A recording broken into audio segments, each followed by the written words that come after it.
NEET કૌભાંડને લઈને સૌથી મોટા સમાચાર ગોધરા સેન્ટર પરથી પેપર લીક ન થયાનો દાવો છે। તપાસ અધિકારી એનવી પટેલનો આ દાવો છે।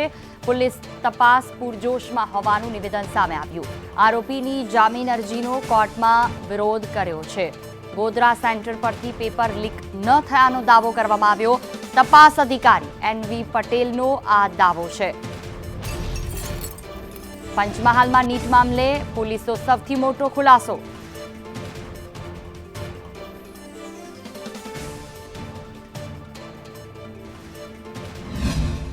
ની અંદર આજે ગુનો રજીસ્ટર થયો છે નીટની પરીક્ષા બાબતે, એની અંદર ક્યાંય પેપર લીક થયો હોય કે ફૂટ્યું હોય એવી કોઈ હકીકત આજ દિન સુધી સામે આવેલ નથી।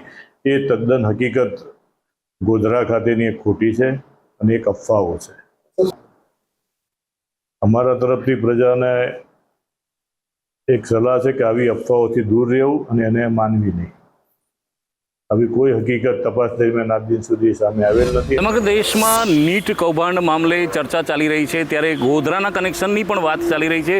ગોધરાના કનેક્શનની અંદર છેલ્લો અપડેટ જે આ નીટનો જે ગોધરાના જય જલારામ સ્કૂલ ખાતે જે ષડયંત્ર હતું એ ષડયંત્ર નાકામ કરી દેવામાં આવ્યું હતું। એ બાબતે એ કેસની અંદર 5 જેટલા આરોપીઓ હાલ જેલમાં છે, ત્યારે તેના તપાસ અધિકારી દ્વારા લેટેસ્ટ જે કહેવામાં આવ્યું છે એ કહેવામાં આવ્યું છે કે ગોધરા ખાતે જે આ પેપર જે લીકનો મામલો છે, પેપર લીકના મામલે ગોધરાનું કોઈ કનેક્શન નથી અને ગોધરા ખાતે ચોરી થઈ પણ નથી અને ગોધરા ખાતે જે કંઈ પેપર બાળકોને લખાવવા માટેનો જે સોદો થયો હતો એ મામલે 5 વ્યક્તિને જે ધરપકડ કરી છે, પરંતુ આમાં કોઈ પણ પ્રકારે પેપર લીક જેવું સાબિત થતું નથી। આમાં માત્ર પૈસા લઈને OMR સીટ ભરવાની વાત હતી, જે પોલીસ અને શિક્ષણ વિભાગ દ્વારા નાકામ કરી દેવામાં આવી હતી। જ્યારે આવી કોઈપણ પ્રકારની અફવાઓમાં ના આવવા અને આ કોઈપણ પ્રકારની અફવાઓથી તપાસ પર અસર થશે તો એ અફવા ફેલાવનાર સામે કાર્યવાહી કરવા માટેની પણ તપાસ કરતા અધિકારીએ આજરોજ મીડિયા સમક્ષ જણાવ્યું હતું। તો હકીકતમાં નીટ મામલે છેલ્લું અપડેટ એટલું કહી શકાય કે 5 આરોપી જેલમાં છે, તે પૈકી કેટલાકની જામીન અરજી